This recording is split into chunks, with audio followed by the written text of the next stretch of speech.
Corona Cigar Company is your one-stop shop for all your cigar needs. Whether that's a brand new humidor, a box of those new cigars you've been waiting for, a top-of-the-line cutter or lighter, a place to enjoy the finest cigars and spirits with friends, or the only cigars grown right here in the Sunshine State, we've got you covered. Come visit one of our retail locations for the ultimate cigar experience. Visit us online at coronacigar.com. How about that cigar? Well, how about that cigar? Ladies and gentlemen, welcome to the Corona Cigar Studios for episode 224 of How About That Cigar Live. Thank you so much, guys, for watching live on Facebook, live on YouTube, and if you're listening after the fact on the audio podcast, guys, thank you so much for making How About That Cigar a part of your regular audio podcast rotation. Take just a minute, if you would, please. Share us out with your favorite Facebook cigar groups. Let everybody know that we are live. Tag your friends, tell your friends, and click on the beautiful like and subscribe buttons if you're on YouTube or Facebook.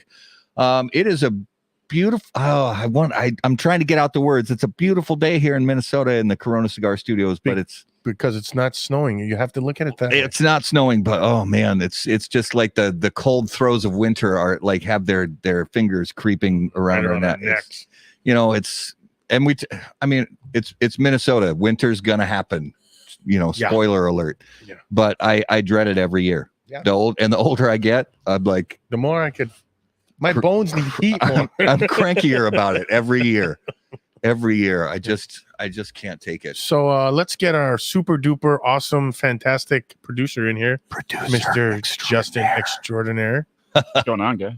What's up, brother? I'm cold. You're cold? I mean, I'm not. It's warm in here, but I'm just. I went outside to get the mail or check the mailbox today. Yeah. I was just like, nope. You can cover my house. I keep it at 60 degrees at nighttime. Fortunately, but you still got to go out. If only they dropped off the mail inside my house. They refused to do that. Put the slot in there. No, you can't. I got an all glass door on it. You can't do that. I don't know.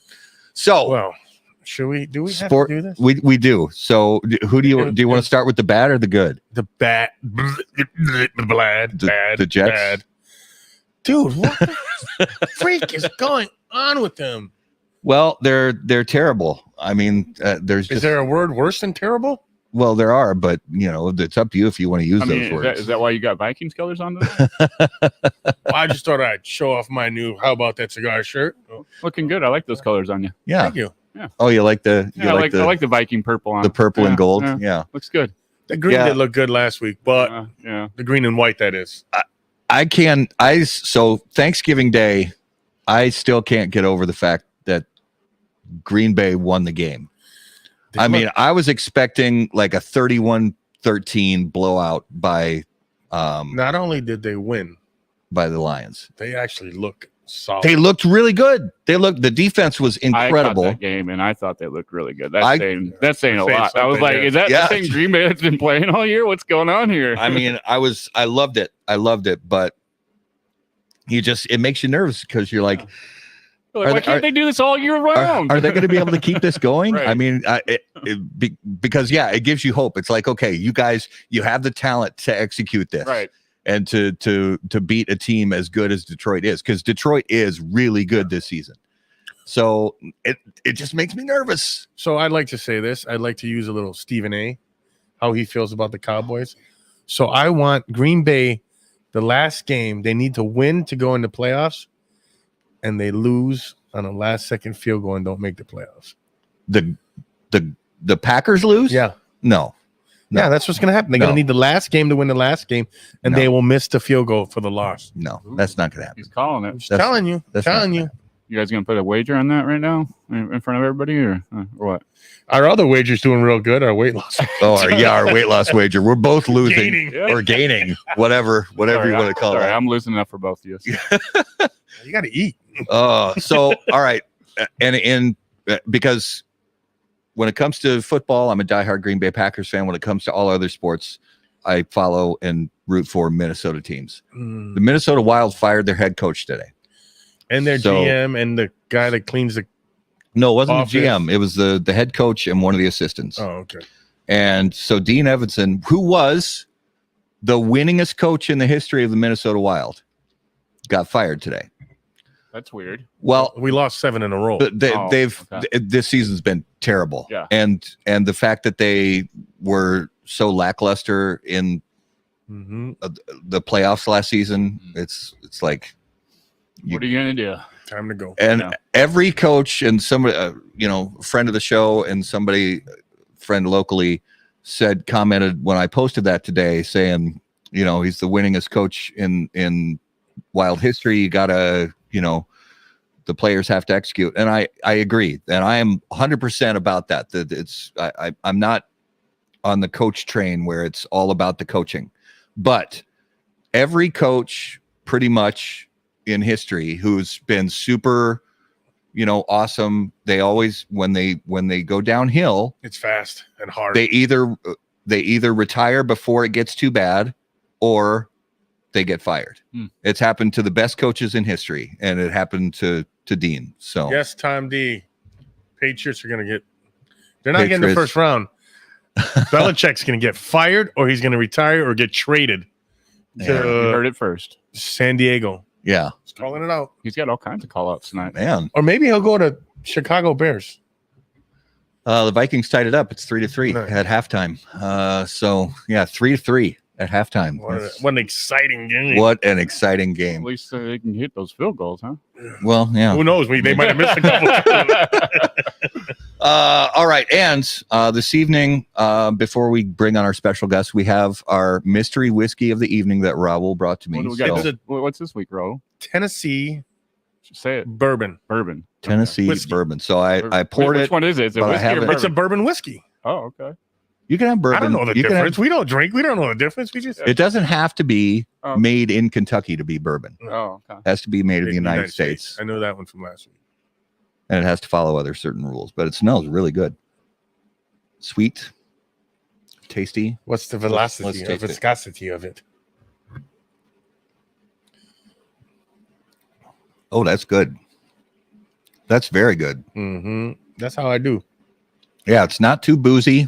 It's got really good viscosity, which you guys know I like. But yeah, well, I'm going to try to decipher what bourbon that is as the show goes on. But it is time, ladies and gentlemen, for our special guests of the evening. So, as you guys know on How About That Cigar Live, special guests of the show are always brought to us by our friends at Drew Estate.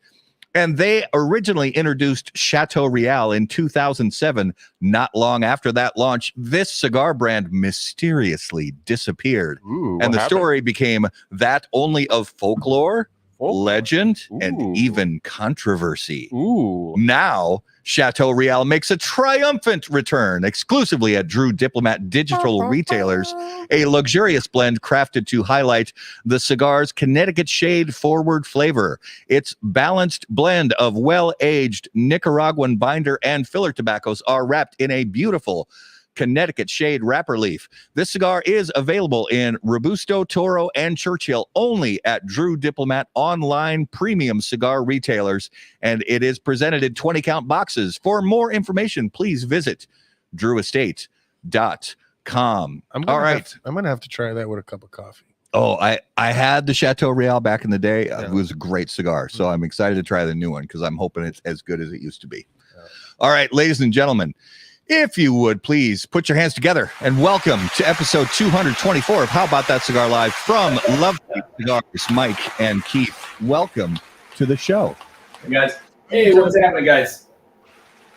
It is a beautiful night here in Minnesota, and we know that you guys know and love winter just as much as we do. Yeah, it showed up 2 days ago for us.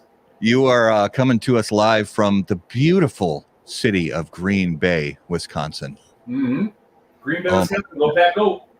Go Pack, go. I'm representing. I had to represent tonight. Sorry, guys. I threw up in my mouth a little bit. You'll be fine. It's all right.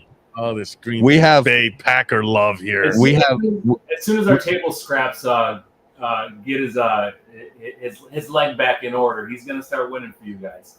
Yeah, you guys can have the table scraps. Rodgers, Cobb, Lazard. Let's go back a little further. Favre. Yeah. The man who put Crocs on the map. Literally. Literally. Oh man. Well, guys, if you would please let everybody know what you guys are smoking and drinking along with us on the show this evening. I'm having our Elegante X2, the original line that we came out with. I'm having Churchill over 162, our newest line. Very nice. Raul, what do you have fired up? I have the Elegante, I think. Yeah. That one. Oh, nice. That's a beautiful band, especially since it doesn't have any green in it. Great minds think alike here. So, I got to get fired up. I smoked that green one, about a month and a half ago, Mike? This one. Yeah, stuff like that, yeah. And then, actually, you gave it to me about a month and a half, and I smoked it down when I was hunting. And that thing's unique. I like that. Until I noticed the damn colors on the band. I think it's beautiful. I think it's perfect. These are winning colors. These are championship colors. No, I mean, not navy and white like my Yankees. Most of any NFL team in history, Raul. I mean, yeah, I mean it's only even close, to be honest. It's only 13 championships. That's all. 13. Yeah. Yeah. The rest have like what, 6 or 7? Well, are we just talking overall championships? Yeah. Then we can go to my Yankees and we have 27. Wrong sport. Oh, we're jumping. Yeah, I don't. We're not jumping sports. All right. If the Packers ever play the Yankees, let me know. I'm fucking done. I'm out of here. Well, I'm gonna get my cigar fired up right now. So let me bring our little friend up here on the table. All right, let's not. There we go. All right, Justin, let's do this. When lighting your cigar, it's important to be patient, pay close attention to detail, and focus on the tobacco. In the same way, Steve Saka brings those same qualities to the ultra-premium cigars of Dunbarton Tobacco and Trust. Patience, close attention, and focus on the tobacco are the qualities that Saka and Dunbarton Tobacco and Trust have become known for. From Sober Mesa to Umbagog, Dunbarton has a blend that will fit your palate, your mood, and any occasion. Visit DunbartonCigars.com to learn more. That was an amazing. I don't know how you were a ventriloquist. That's how I roll. And David, Floyd, don't put that mojo on us. We're not going to break the big guy. All right, we're not going to do it. No. At least I'm not going to do it. Well, if anybody breaks the poor Saka Squatch, it's going to be me. All right, so guys, before we get into this new cigar brand that you have, we want to learn a little bit about each of you individually. So, Mike, let's start with you. Tell us about your first cigar, and how long you've been enjoying premium cigars. So my first cigar, I think, is kind of a fun story.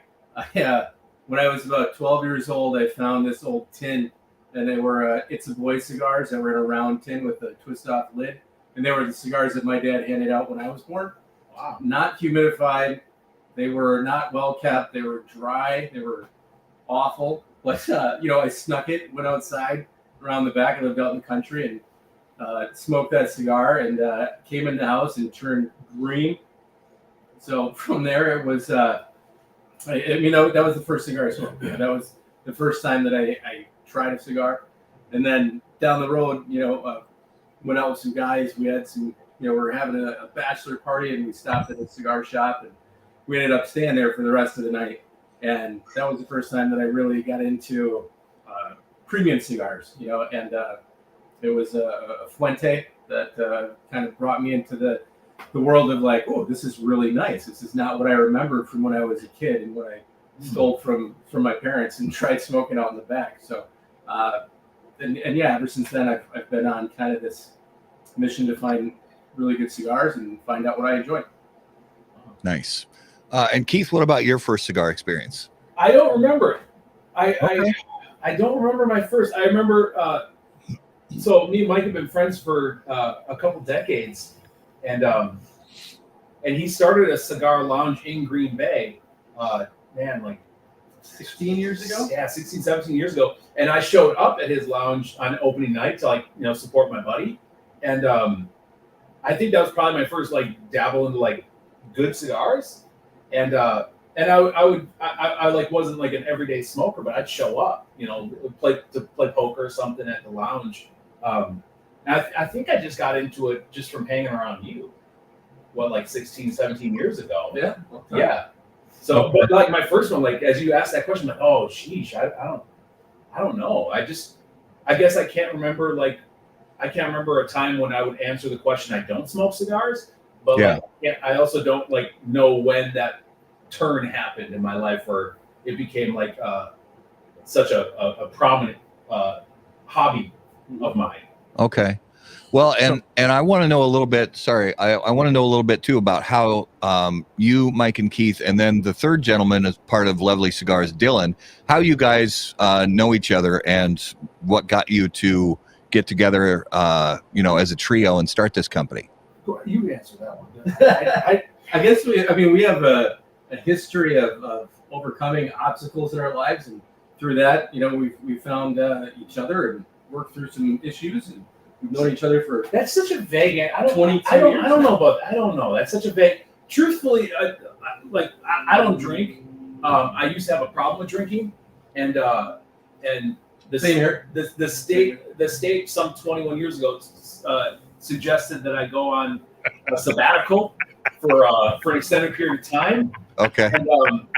And truthfully, I met him because he too was quitting drinking at roughly the same time, and yeah, we because when you like, I guess I was 20 years old when I stopped drinking, and Mike, you were 22. So like we were kind of young in like trying to like stay sober, rebuild our lives. Yeah. And so like you kind of gravitate towards just people in your cohort, I guess.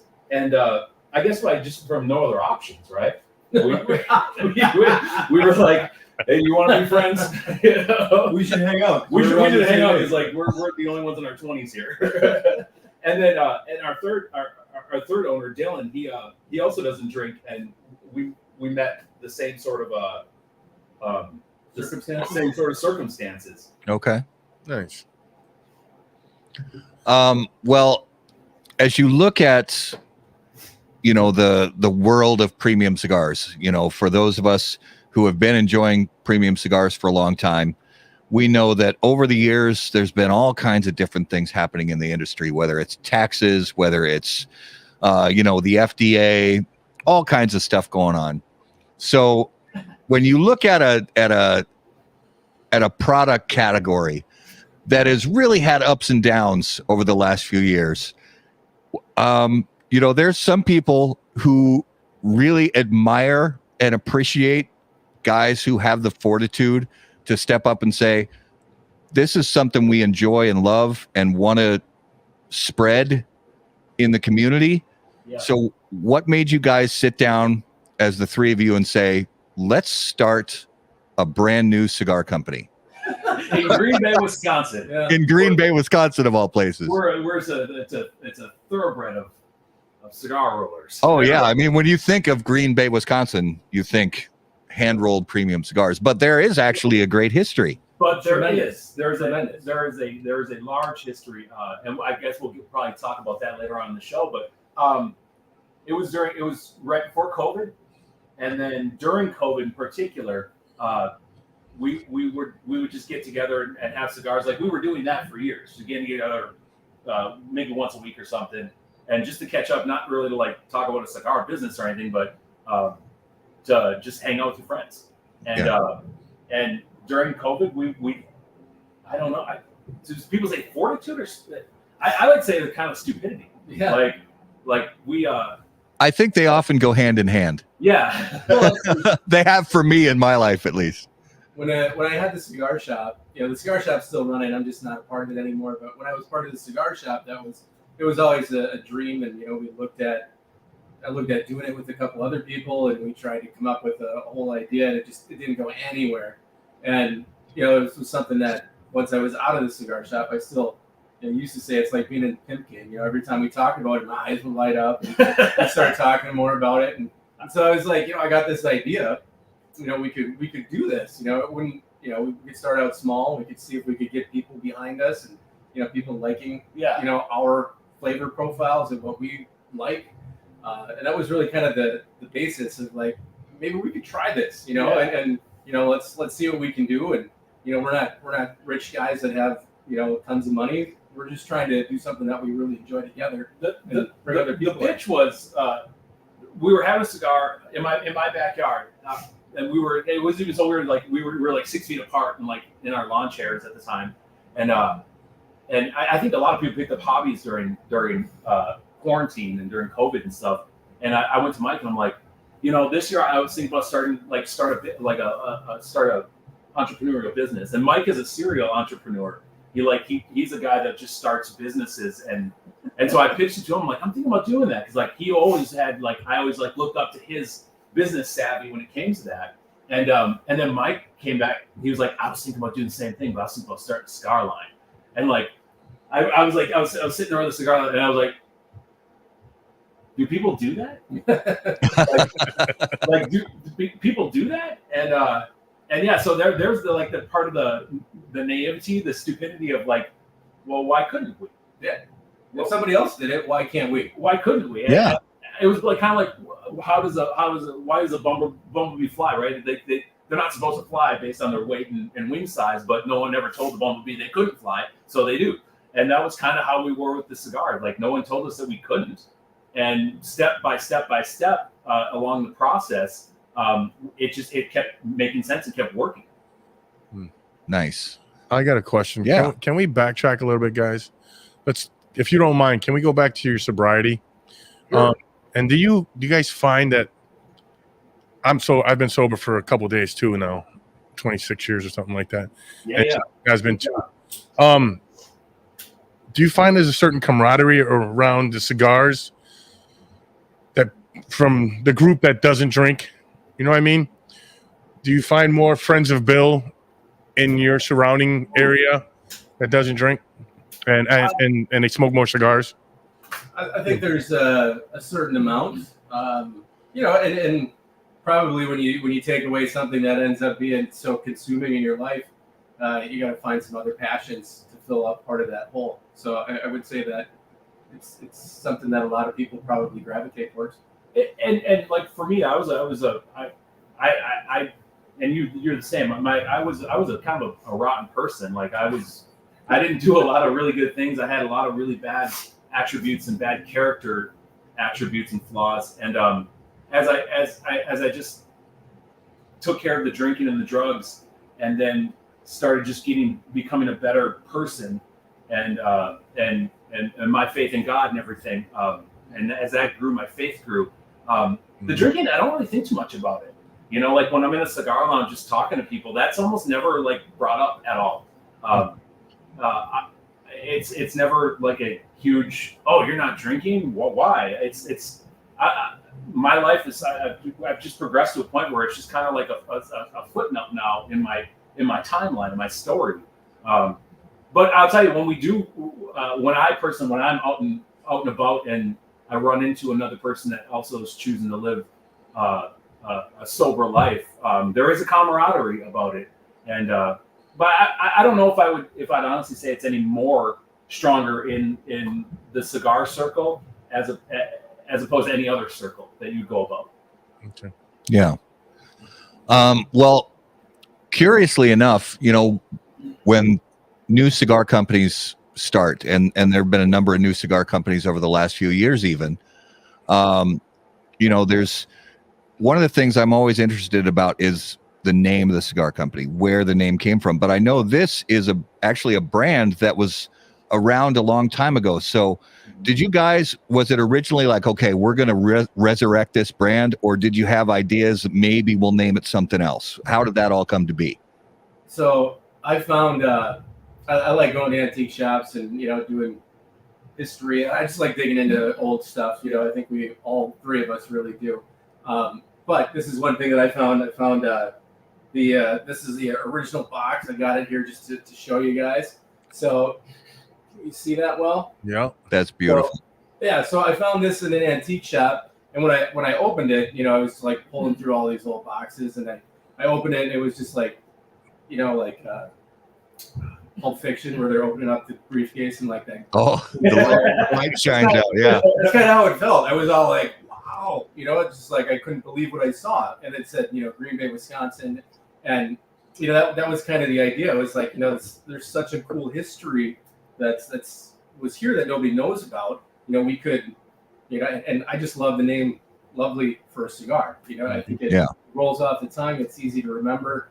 And it's something that we believe in. We love where we're from, in general. So from a standpoint of what could we do to kind of show people where we're from, what we believe in, it just made a lot of sense to keep going with this. So that's kind of where the name came from. Yeah. What people don't people know Green Bay for the Packers, and we touched on that, and they know us about like cheese. A lot of people in Wisconsin know that Green Bay is the epicenter of where paper is made. So we are a blue collar city through and through. If you use toilet paper, paper toweling, it comes through Green Bay. Like Green Bay is where it's produced, and if it's not produced in Green Bay, the machines that produce it in other parts of the country or world get their blueprints for those machines from Green Bay. So those are all Green Bay companies. But even before we were a paper company, and even before we were a meat packing city, we were actually a cigar rolling city. In the 1800s, Green Bay is we're a port city. The Bay of Green Bay is green, and this bay has a river called the Fox River, and it's a port city. So the Fox River goes through the bay, which takes you to Lake Michigan, which connects to all the other Great Lakes, which will take you out to the ocean. So sailors in the 1800s would dock in the dock of the port of Green Bay. And we're again not a big city nowadays, like 104,000. They weren't going down to Milwaukee and Chicago because they could go to Green Bay and save a day's worth of travel. Right. So they would dock, and then they would pick up their essentials in Green Bay. And the essentials in the 1800s were like salt, it was liquor, deodorants, soaps, and stuff like that, and then tobacco products. So on any given day on the port of Green Bay, on the Fox River, which is just like 2 miles away from where we're at right now, there was hundreds of independent cigar rollers rolling cigars. So Green Bay, Milwaukee, and Chicago held like the title of those are the people that rolled cigars for the Midwest, and they did it for sailors. And so this beautiful box, this was made in the 1800s, right? Yeah. And so we love our city. Like we're all born and raised from Green Bay, and I like to say that like our cigar company is like a love letter to our city. Because before we were a Packer city, before we were a cheese city, and before a paper city, our city was built on the shoulders of tobacconists, built on the shoulders of cigar rollers, and history has all but like washed that away, right? And so it was when Mike said, "Hey, I found this," and this was in like the same day conversation we're having about starting a cigar line. We looked at it, we're like, "Yep, that's it, done deal. Next order of business." Yeah. Well, and this. Our second line that came out, the 162, is based off of the 162nd Union, the Rollers Union, that was here in Green Bay, which ended up being one of the largest, if not the largest union in the country. It morphed from just rolling cigars to other things, but initially it was just a massive cigar rollers union. So all of our lines are that they pay homage and pay respect to our city. And our newest line that's coming out is another brand that was made in the 1800s that we're resurrecting. And we just have like a catalog of cigar families that just history, that just folded up shop when the Depression hit, or folded up shop when the embargo hit. Yeah. And we were like, well, why? There's so much history there, and that I think people care. I think people in the cigar industry care about that. And why wouldn't we name all of our lines based off of those old families that were doing it in the 1800s? Yeah, that's cool. Well, something I'm curious about is resurrecting a brand that existed a really long time ago, but has really been dormant for ages. How did you guys go about that? Because I don't know how that works. Is because even though I work my day job is at a law firm that handles trademarks and patents and intellectual property, but I'm not an attorney. I work on a different side of the business. I'm curious about how it works when you resurrect a brand that used to exist but doesn't anymore. Did you have to go through anything from a trademark standpoint, or is it just an available mark that you can assume? There's a certain time frame. Was that Raul? I'm telling him, get out of my head. That was my next question to you guys. What did you have to do? Did you have to buy the name? Nope. So there's a certain time frame where things become public domain once they stop being used. But with that being said, the original family, the Rice family that originally came out with this cigar, they still live here. And then the Rutten family, who was the last guy to be rolling cigars in Green Bay, his great grandson and grandson still live here. When we originally started this, I reached out to Peter Rutten's grandson, who was 77 years old, and talked to him about this originally. And wanted to get kind of their blessing.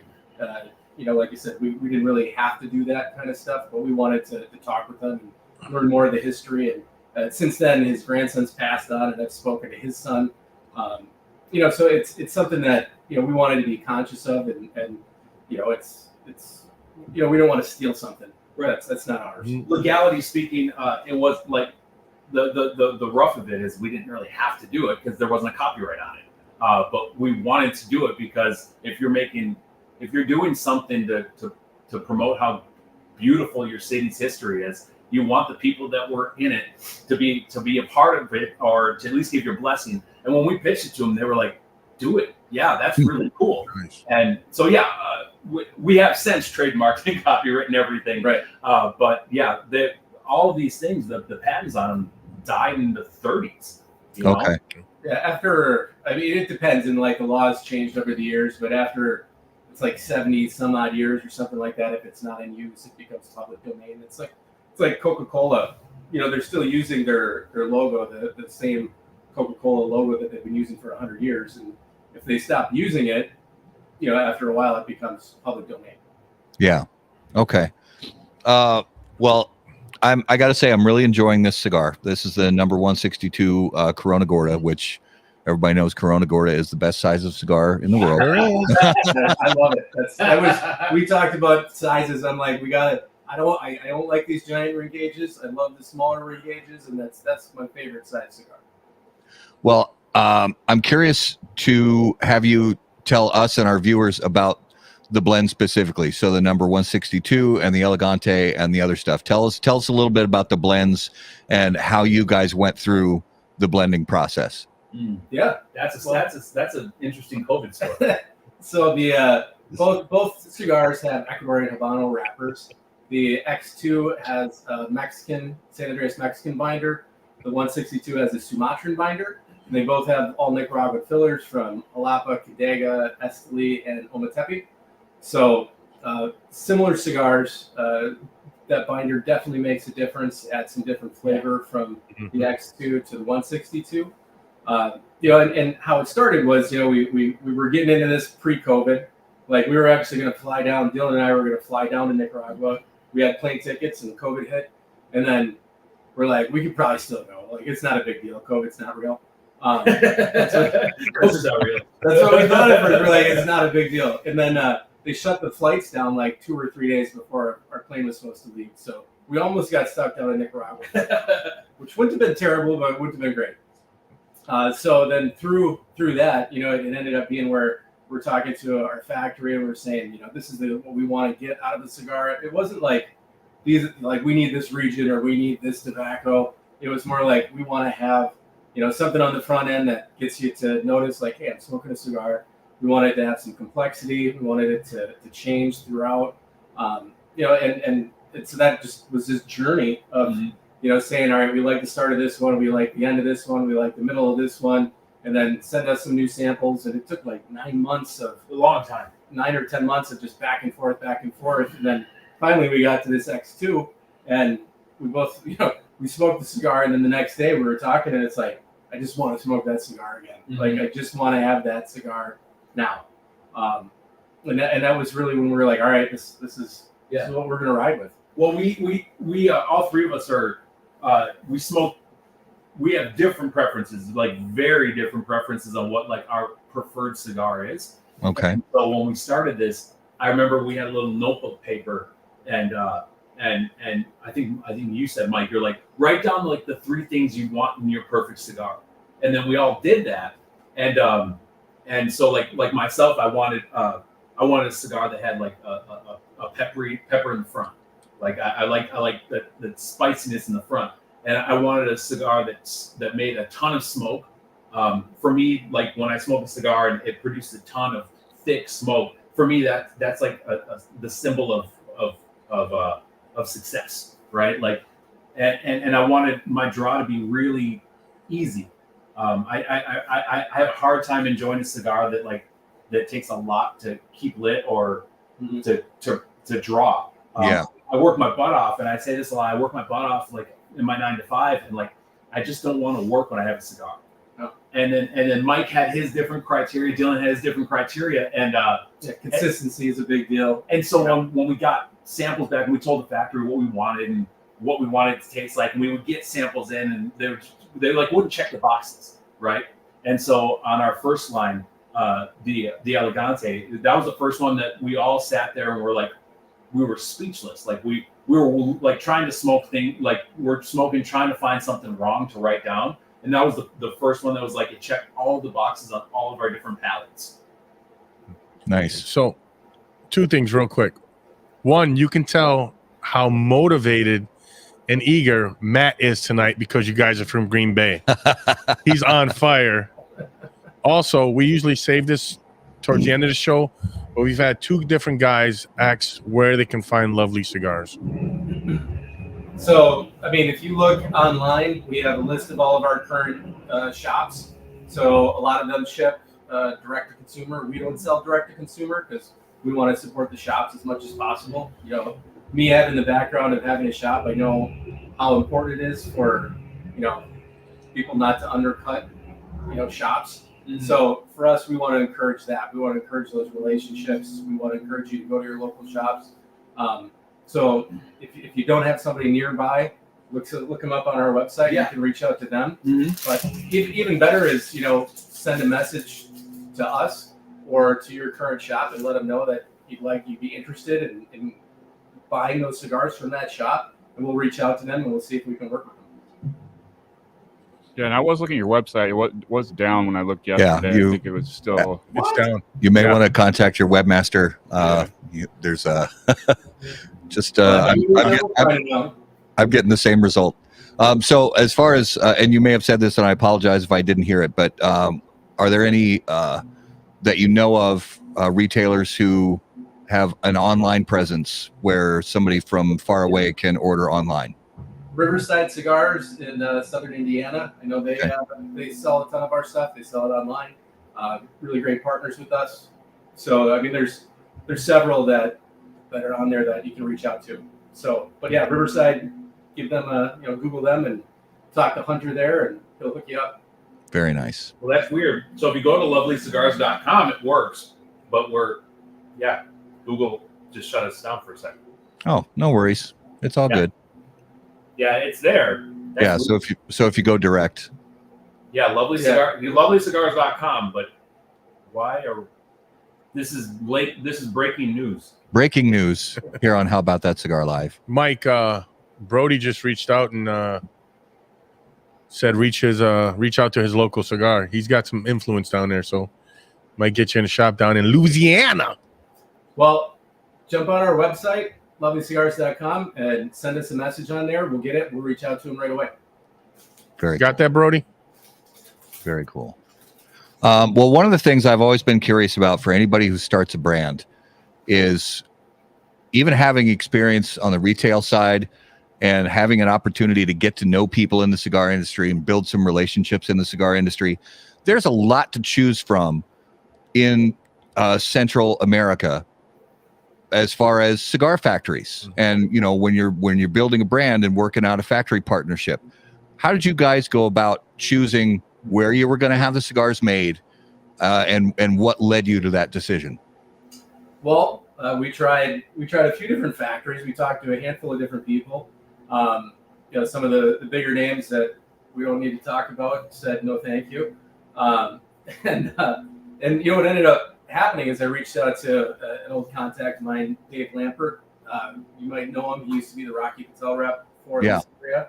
He lives down in Texas now, and I reached out to Dave after talking to a handful of people, and he's like, you should talk to these guys. And it was Carlos Sanchez at Tecasa. And he's like, he's a great guy. He'll take care of you. And I reached out to Carlos. We had some really good conversations. Him along with a couple other factories we started getting some samples from, and everything we got from him was above the other guys, so from a standpoint of what we were getting, quality wise, consistency wise, it worked out really well. And then to have the relationship with Carlos, he's a fantastic person. He's good people. And he's been doing it for 30 years. He's been in this industry for a really long time, and it worked out really well for us. And same thing, it's like these things just kind of kept happening, and it kept working out. Where if it hadn't worked out, we would have said, all right, well, it's enough trying, and it did. It kept working out. So it did come finally from a contact that I made when I had the cigar shop. I reached out and built that relationship. Yeah, the other cigar factories that we reached out to, weirdly, a couple of them have since contacted us if we've been in contact with, and they're like, we'd love to make a cigar for you. But no, we have a little steam behind us. But yeah, it was one of those that it actually wasn't all that difficult. Like, you think that doing this would be a lot more challenging. But I don't know if it was the stupidity and the naivety about why couldn't we do it, that everything just started falling into place. With Carlos, it took time. It's a time, like 3 years. It's a perseverance a little bit, but a lot of it was like doors would shut, and then one would open, and we would go through it, and then that would lead to more doors opening. Yeah, but from concept to when we actually started selling cigars, it was like a 3-year process. So it's not like you can take a plane down there, find somebody, have them roll cigars, and you're selling cigars in 3 months. There's a lot of hoops to jump through legally for the country, for the state, Wisconsin. For sure. In general, we had to jump through all of those hoops to get to the point where we could actually start selling cigars. So yeah, but if it started in like 2019, we just started actually having a product in our hand to sell September of 22. Last week of August of 22. So we've actually had cigars for 16 months, right? Okay. 15 months. So like not that long, but yeah, the process was started. The inception of it was a long time ago. But yeah, doors just open, and I think we live by a good motto. If you treat people right, people will want to treat you right in return. We all three of us just have a tendency of being able to make friends. And that has just had our cigar company grow, I think, large in part because we just have a knack of making friendship. Yeah. When I first met Mike, I think we hit it off right away at Sodi's Italy. Yeah. You walk in the shop. I said, yeah, we'll take a couple boxes. So you being in the industry now, who has mentored you so far along your career? And have you made any good connections with some of the guys in the industry? Yeah. I mean, we've Big Sky gets their stuff made at the same factory as us, so we've worked with those guys, talked to those guys quite a bit. It was one of those conversations where I called Jess and I was talking to him, and I was all like, "Hey, like, you mind like sharing some of the stuff you've done and some of the things you've worked on?" And he was all like, "Yeah, I didn't have anybody to do that with me, so I'd be happy to, talk to you guys." So he was super beneficial initially in talking with us. We reached out to the Lucione guys and had good conversations with them. Yeah, good dudes. Just everybody's there to see you succeed in the cigar industry. They know what it's like to start. They know what it's like to persevere. They know what it's like to go through it. So anytime you reach out to them, it's always been well received. And we've had the opportunity to do that since too with other people that are maybe just a couple years behind us. So this industry is I don't think it's like other industries. Agreed. This is an industry that there's enough pie for everybody. Yeah. It's so when we go to PCA, when we go to like events like that, everyone just wants to kind of like help everyone succeed. So I have always asked questions on people that maybe if I thought twice about it, maybe I shouldn't be asking them because they're much larger fish. But even those guys, they'll take time out and literally sit down with you and talk to you about the industry. Guys of companies that I love smoking cigars with, that I love smoking their cigars. They don't come off like like they're too big or too good to answer a question. Yeah. Mm-hmm. And then you guys mentioned PCA too. Are there any plans for Lovely Cigars to be a PCA this year or in the near future? Yep. Yeah, we have a booth this year already secured. We're looking at our next line of cigars that's going to be coming out. So we don't want to give you too much information right now, but we are looking at Connecticut and Maduro that we'll be bringing out at the show. So we had a great show when we were out there, met a ton of people. I know we were the surprise stogie of the show for Claro Cigars. Mm-hmm. It was great experiences all the way around. Yeah, this last year, so 2 years ago, we went to PCA just to see what it was, and like to, I guess, network, but mainly just walk around and just. I've been there before, when I had the shop. Like, ask questions if we could. Get out there and meet more people. And so this last year was our first year there, and it was bananas, man. It was.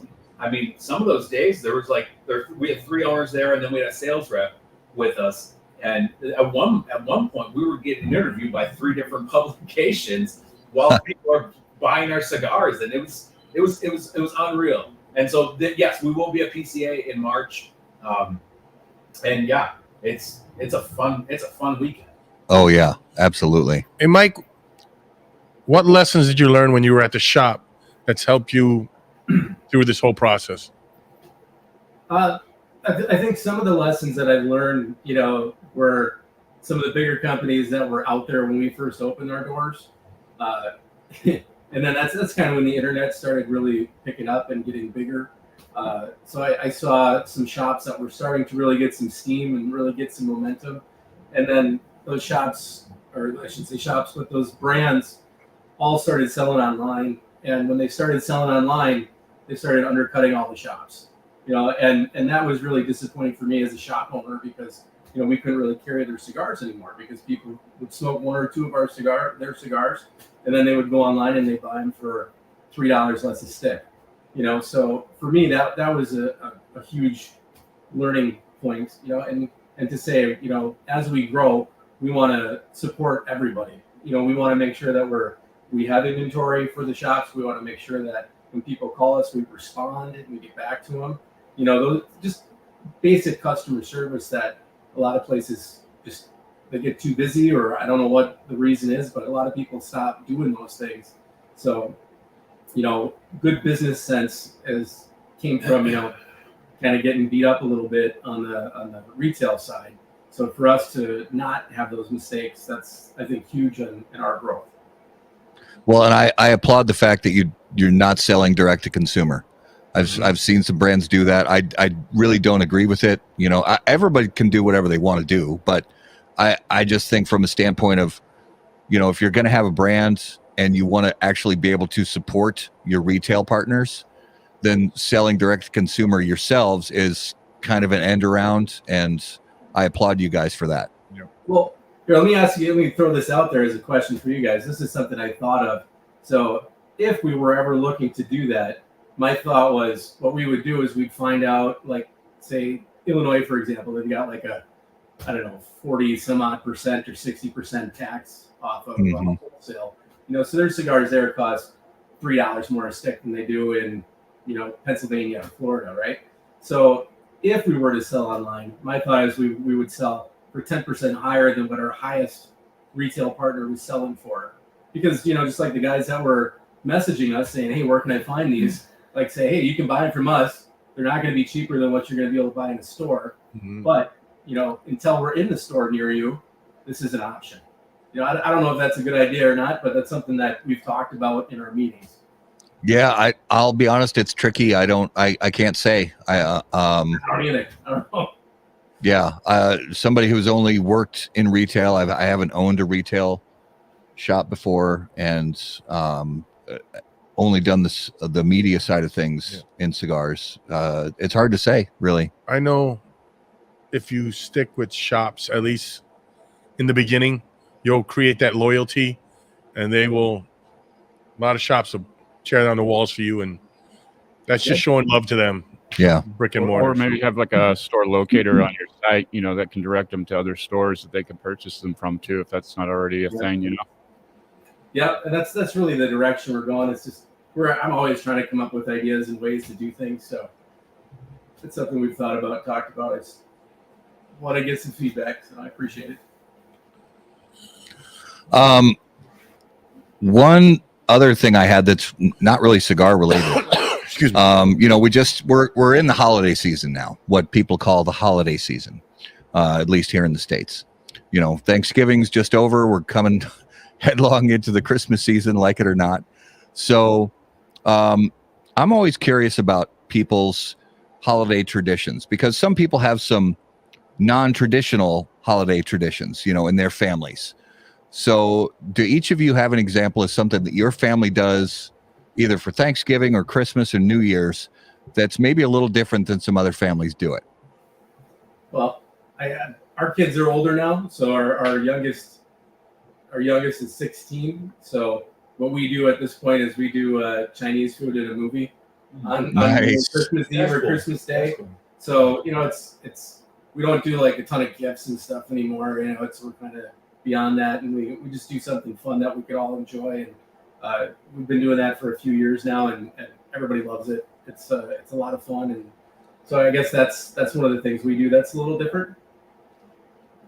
No, we don't do anything. My kids are a little younger, so mine are 9 and 7, and we do the traditional stuff, because the window that you have where kids can look forward to the holidays and stuff is very small. So we did that until some of that young kid magic was gone. We're thinking we're gonna go on vacation for Christmas.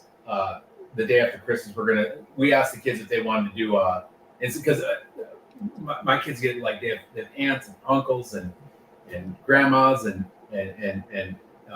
nanas, so they get a lot of toys. But this year we said, hey, would you guys consider us going on a trip now every year for Christmas? Because you're still going to get your video games, you're still going to get your toys from the extended family, and so we're going to go on a trip this year. So nice. If we have this interview next year, I'll say yes. We go on trips every Christmas.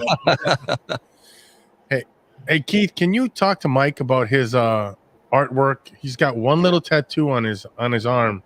Oh, can you tell him to pick up his tattoo game? He just got that, and I just got that like 4 months ago. That's not his. He's not his personality type. So we came to because every week we have a business meeting where we have a cigar and we talk about business, and he showed me his tattoo, and that's not Mike, right? So like it was a step out of the box for him on that. I myself, I've been tattooed. I sleeved out and a chest plate like right away. So I haven't gotten a new tattoo in almost 20 years now.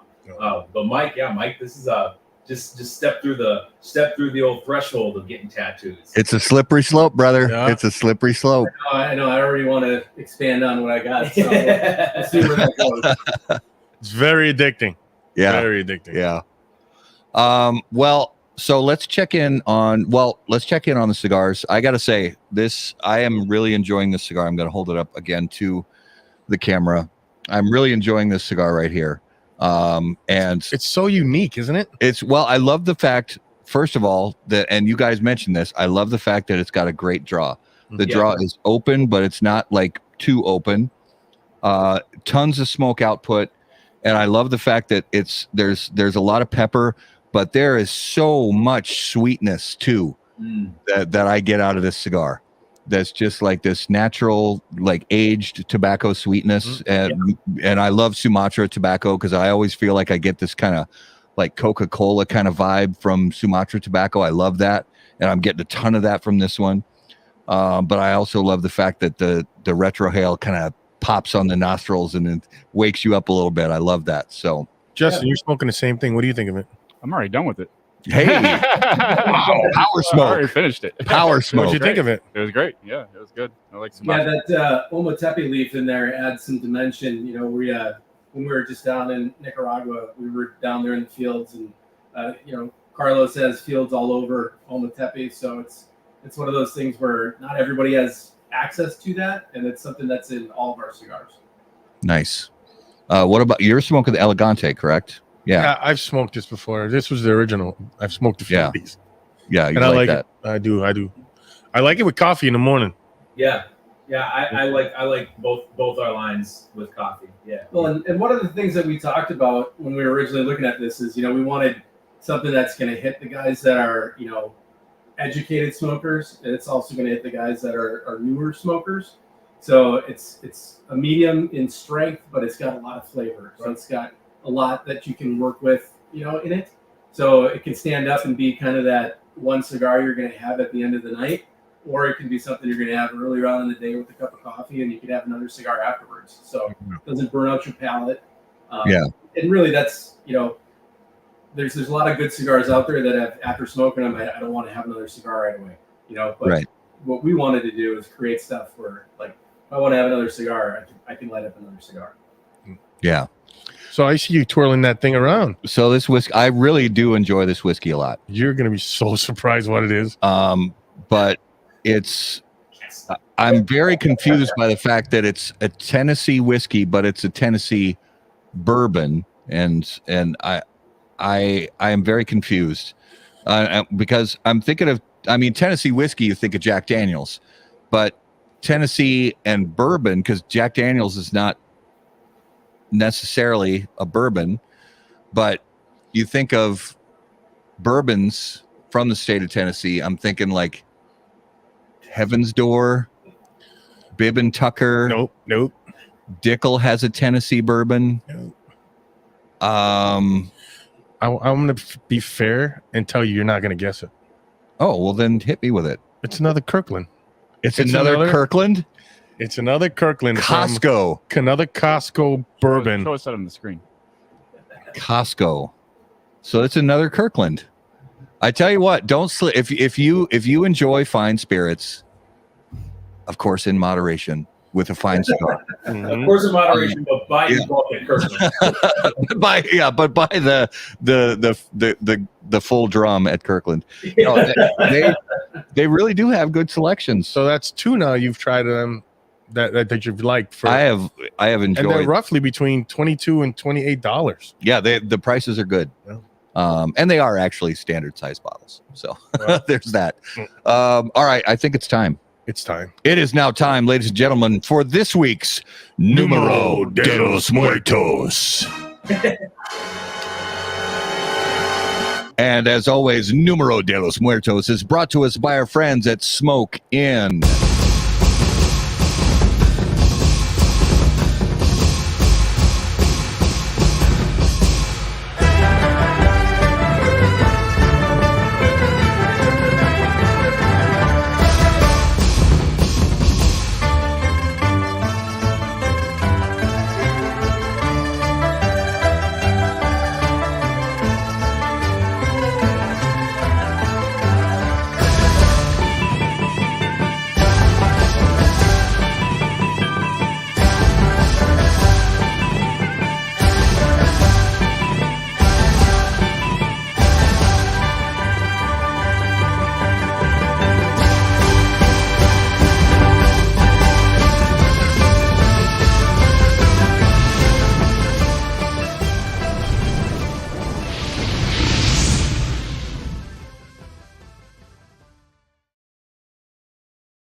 All right, Numero de los Muertos, episode 224.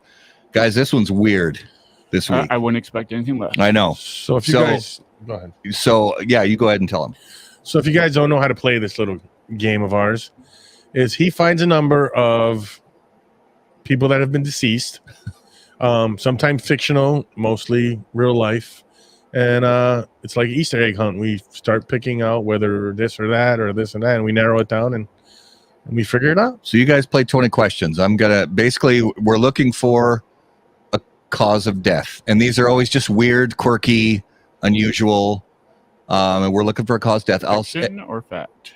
So this one's fact. Okay. And I'll say it was, this was only in the year 2015. Ooh, recently. And the number is One. Oh man. Kept Yeah. a tough one for you guys Oh man. One person died. Is that what this is? in From- 2015. From this particular unusual cause Was this on land or water? on land. Was it in the United States?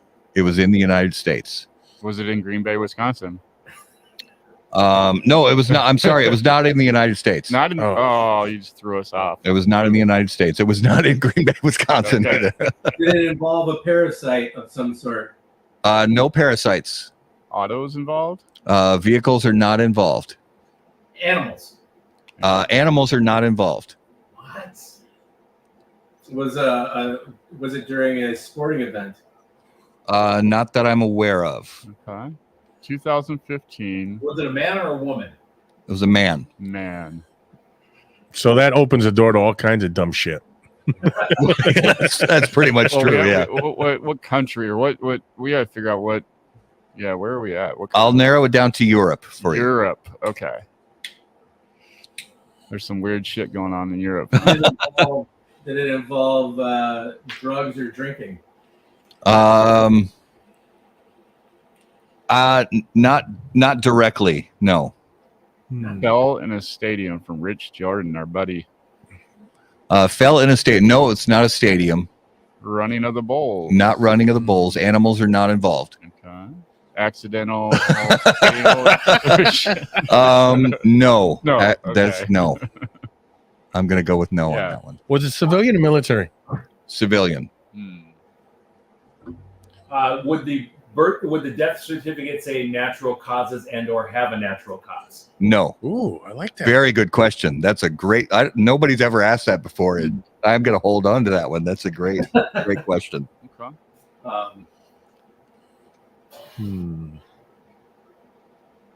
How old was this person? 29 years old. Jeez, 29 years old. So, Again, all kinds of crazy shit. 29-year-old. We said this is not a workplace accident. I'll say this death occurred Yeah. during the commission of a crime. okay.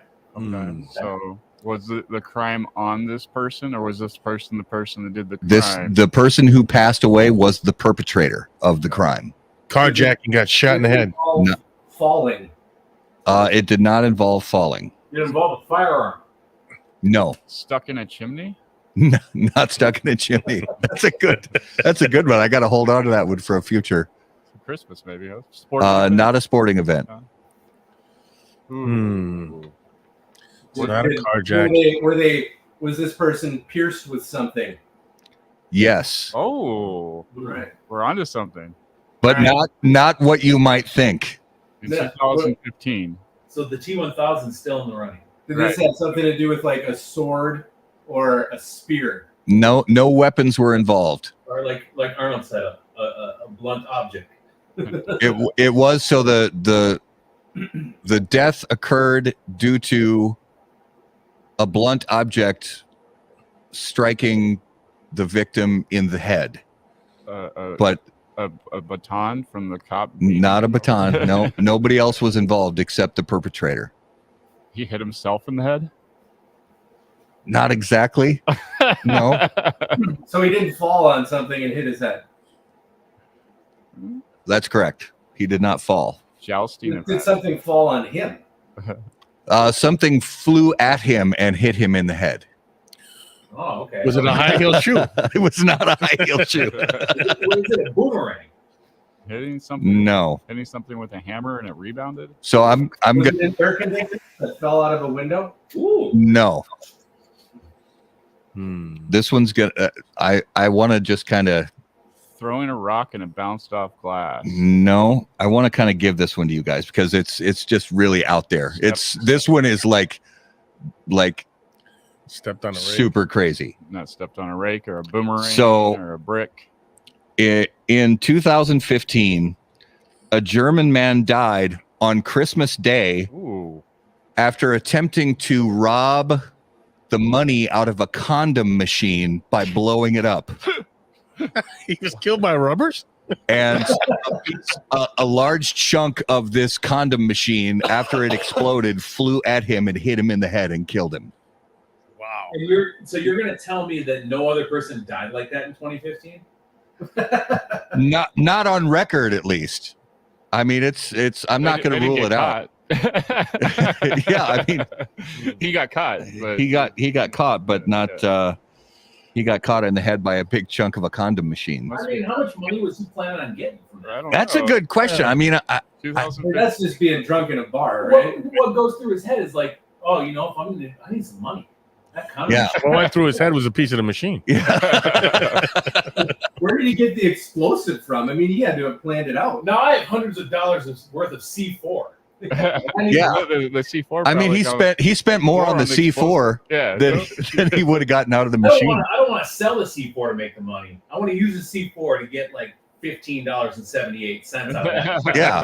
It was probably just like an Rich. empty that he had left over from some party or something. Or maybe he didn't even want the money. Maybe he just needed a condom really bad. Maybe. I don't know. I mean, He was trying to be safe. Yeah. yeah. Police confirmed that none of the money or condoms had been taken. Yeah. Man, what a way to go on Christmas at that. Oh, Christmas Day.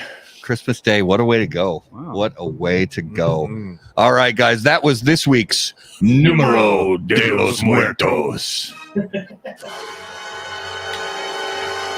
All right, let's jump into the lightning round brought to us by our friends at J.C. Newman Cigar Company, America's oldest family-owned premium cigar maker, creators of the popular Brick House, Perla Del Mar, Diamond Crown, and the American. J.C. Newman Cigar Company operates out of their 112-year-old El Reloj Cigar Factory in historic Cigar City, Tampa, Florida. For more information on their cigars or their visitor experience, please visit jcnewman.com. All right, so we're going to go one at a time here with these lightning round questions. So, Mike, let's start with you. If you could hear the thoughts of one living person for 10 minutes, who would it be and why? Ooh, that's tough. Chuck Norris. Chuck I Norris. want to know if he comes up with his own He doesn't. things He about doesn't. himself. He doesn't. Nor does his son. No? Yeah. Well, that's the first thing that came to I mind. know a suspicious large amount of information about Chuck Norris. Suspicious? Well, I mean, more than I think a normal human being probably knows. Wow. I'm intrigued. That'll be for the next time we have you guys on the show. There you go. Absolutely. We got to dive into that. So Keith, who's your living person you would want to hear for 10 minutes? James Hetfield. Oh, I like that. Mm-hmm. I like that. That's very good. Yeah, I'd want to just sit down with him, have a cigar with him. I don't. No? I just want him to play. Yeah, I just want him to play. Yeah, just plug it and play. I'll just Yeah. sit and listen. Well, I mean, like, you know, what goes on through his head when he's like, I mean, man, Make some the of those music? licks, I mean, what goes on through his head? Like, does he concentrate when he plays? Like, we talked pre-show a little bit about music and stuff. Like, Yeah. what goes on in his head? Like when he's doing puppets, like that's a just all downstroke. You know, like, Yeah. does he have to think about that still? You know? No. It might be second nature after all these years. Yeah, I think so. That right hand, his down. It's that's just muscle memory at that's this just point. a machine. Yeah. All right. So Mike, going back to you for this one. Excuse me, guys. If you were about to get into a fight, Mm. what would your soundtrack music be? Soundtrack music? Yes. Boom. You already know. He knows already. Yeah. Already. Boy, probably something by Rage Against the Machine. Ooh, Yes. I like that. I mean, almost anything. Yeah. Keith, what about you?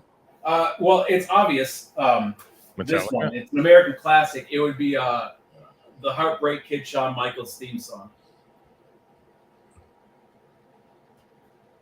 Nothing, guys. No, Shawn Michaels, WWF. Yeah. I'm sorry. I've never. The black and pink, baby. Heartbreak Kid, man. Raul, no, I'm sorry. I don't know. I don't know the song either. Pull up the song. Pull up the song. All right, guys. I wish we could play it. We'll get kicked off of YouTube if we play it. Excuse me. I got a question. We'll start with you, Keith. Yep. The most overrated and underrated fast food. Underrated In-N-Out. Overrated Popeye's chicken. Ooh, controversy. Yeah. I'm a big Controversy. fan of Popeye's chicken myself, so I love Popeyes. sandwich. I do love my I love the sandwich. Mike, what about you, bud? Overrated, I would say Five Guys. Yeah, it's pretty salty. Five Guys, I think is pretty overrated. Mm-hmm. The burgers are overrated. The fries are on point, in my opinion. I I agree. agree with you, Mike. The burgers, I really don't care for their burgers. I would say for me, I don't think it's underrated here, but nationally, I think Culver's burgers are number one. So See, that's I would weird say because I was going to say Burger? I would I say like they're a Butterburger. underrated other places, but I think they're. I was going to put that as overrated. No, Oh, I love Culver's, but I more go for that tenderloin sandwich than the burgers. I mean, I like the burgers too, but that tenderloin Oh, you sandwich. see how fit I am? I go straight to the ice cream. Skip Well, yeah. everything else. Yeah. It's so good. All right, Justin, hit him with the favorite question. Favorite question of the night. The zombie apocalypse is coming. You have 3 cigar industry related people to be part of your zombie apocalypse survival squad. Who do you pick and why? And let's start off with Mike. number one, I'd pick our guy Carlos. Yeah. I mean, I love what he makes for us. I love everything he's given us. So I would pick Carlos. Been around for 30 years, so he knows a few things. From a creative standpoint, I'd probably pick Pete Johnson from Tatuaje. I love what Pete does for people. I love the Saints and Sinners.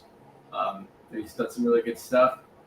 And then Nick from Foundation, I think would be the 3 guys I would pick. Zombie apocalypse.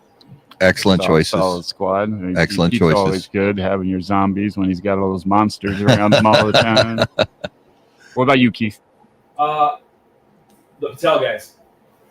Stick them all. Oh, Just the Patel army. yeah. Mm-hmm. Yeah, nice dudes. Nice dudes. Yes. Excellent. Plus, I suppose, I mean, and I've never met this guy, but like AJ Fernandez, I think that I mean, if you're essentially getting like a handful of people that are going to be able to still make cigars, I think that guy doesn't strike out, man. I think that guy just makes hits. You know, he's the Paul McCartney, man. Everything comes out of that guy's studio is just a hit. yes. Yes. I love it.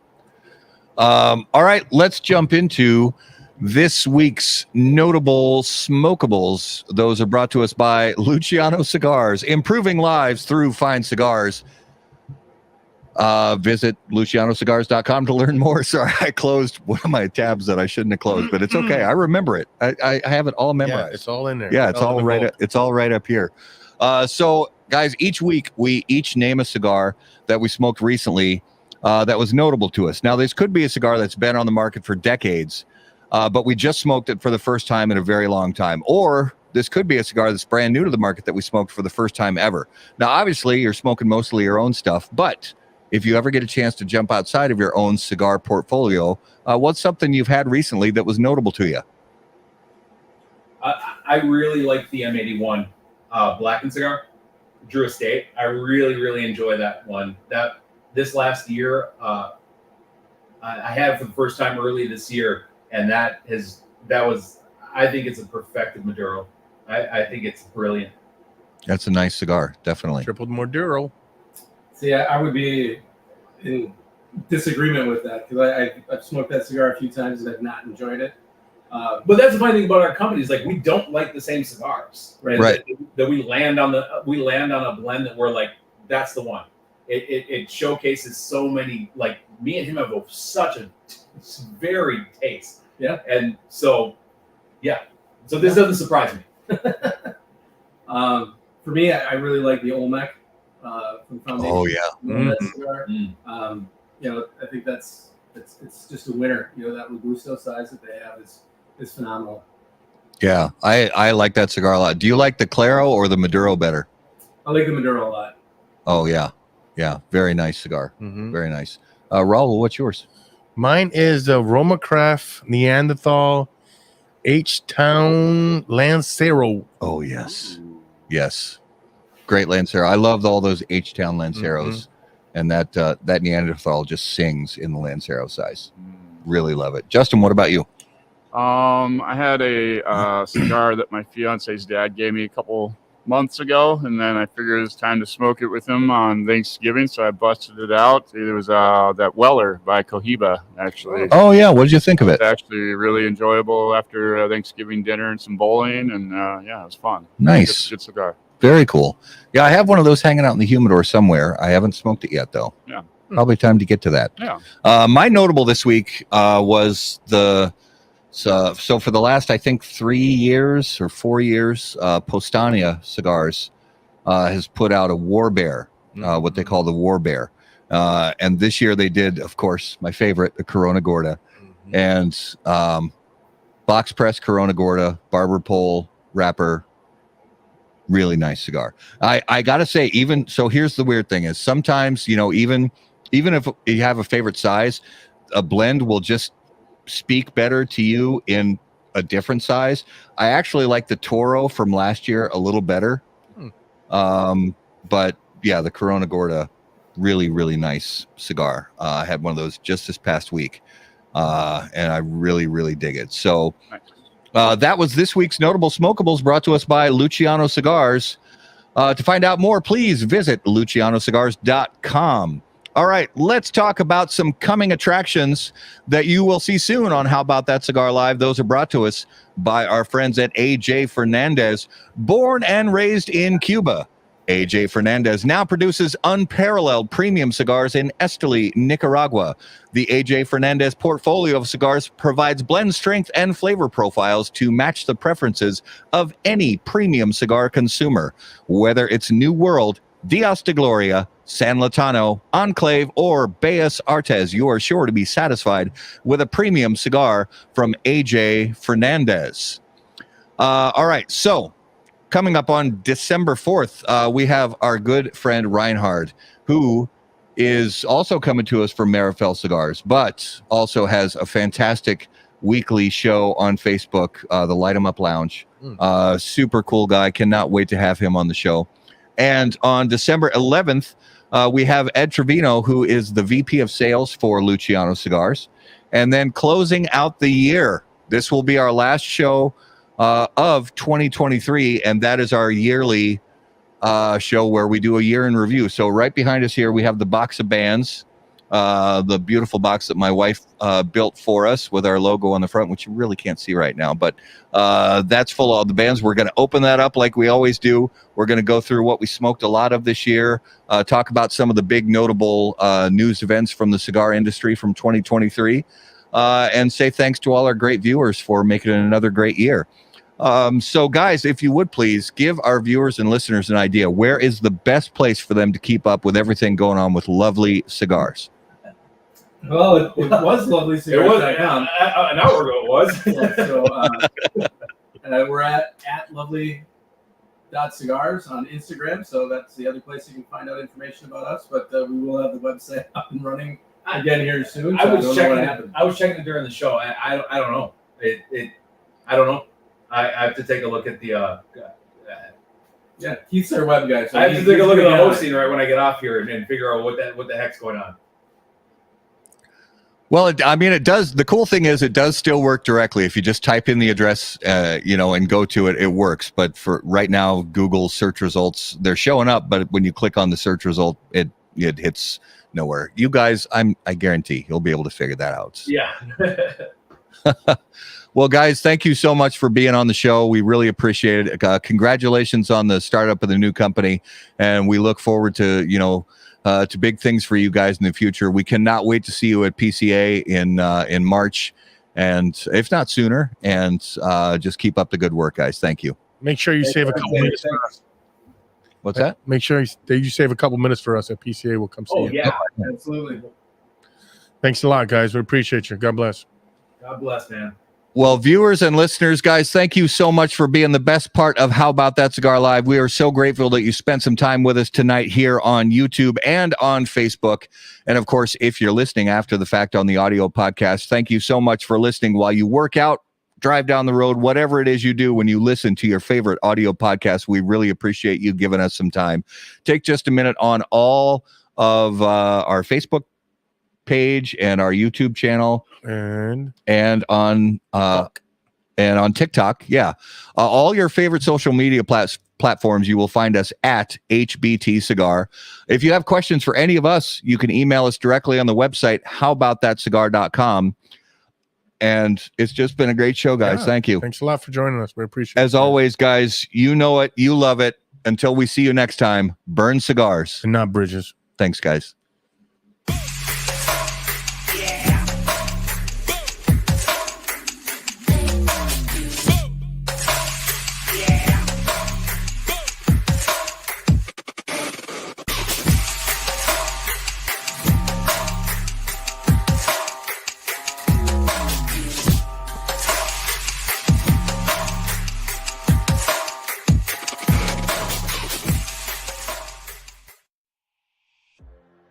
Any comments, opinions, viewpoints, or statements presented or uttered by guests on the HBTC podcast, HBTC live video streams, and all other media from HBT Media LLC are solely those of the individual and do not necessarily represent the opinions or viewpoints of How About That Cigar or its parent company, HBT Media LLC, any of our advertising partners, or the premium cigar industry. The primary purpose of How About That Cigar is to entertain and to encourage activity and growth within the community of people who enjoy or want to learn about the enjoyment of premium cigars.